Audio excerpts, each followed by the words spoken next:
Hello everyone, Radhe Krishna. Welcome to episode 18 of ભૂખ લગી ગયા. તો આજે આપણે બનાવવાના છે એકદમ બહારથી ક્રિસ્પી અને અંદરથી એકદમ સોફ્ટ ફલાફલ. તો ચાલો રેસીપી શરૂ કરીએ. પહેલાં તો મારી ચેનલને સબસ્ક્રાઈબ કરી લેજો આવી જ નવી રેસીપી જોવા માટે. તો જો ફલાફલ બનાવવા માટે મેં અહીંયા છે ને મોટા ચણા લીધા છે. કાલે સાંજે મેં પલાળી દીધા હતા. અડધા બાઉલ જેટલા ચણા લીધા છે. ધાણા જીરું લીધું છે અને મરી પાવડર લીધો છે. એક કાંદો કાપી લીધો છે.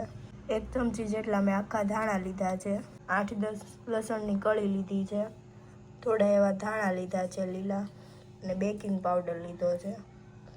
તો ચાલો રેસીપી શરૂ કરીએ. હવે છે ને આ બધું મિક્સ કરી લેવાનું છે.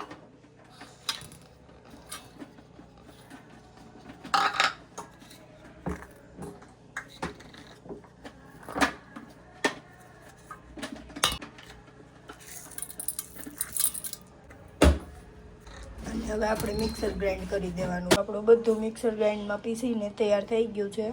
અધકચરું પીસવાનું છે.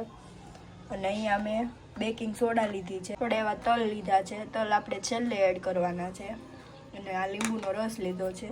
તો આપણે આમાં સૌથી પહેલાં તો બેકિંગ સોડા એડ કરી દેવાના છે. એના પર આપણે લીંબુનો રસ એડ કરવાનો છે. બધું બરોબર મિક્સ કરી દેવાનું છે. હવે આમાં આપણે સ્વાદ પ્રમાણે મીઠું એડ કરી દેવાનું છે. બધું મિક્સ કરી લેવાનું છે. તો હવે આપણે છે ને આના આ રીતે રાઉન્ડ બોલ તૈયાર કરી દેવાના છે.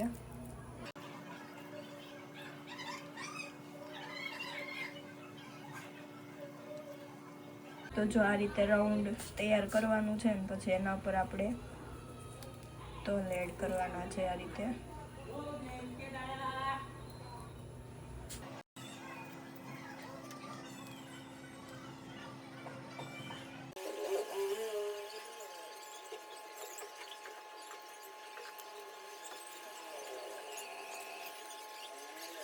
તો જો આપણા બધા ફલાફલ રેડી થઈ ગયા છે. હવે આપણે એને તળી લેવાના છે. એના માટે મેં અહીંયા તેલ ગરમ થવા માટે મૂકી દીધું છે. તો જો તૈયાર છે આપણું ફલાફલ. મેં અહીંયા સોસ સાથે સર્વ કર્યું છે. બહારથી એકદમ ક્રિસ્પી અને અંદરથી એકદમ સોફ્ટ એવા બની ગયા છે. જો રેસીપી ગમી હોય તો લાઈક, શેર, કમેન્ટ અને સબસ્ક્રાઈબ કરતા જજો. રાધે કૃષ્ણ.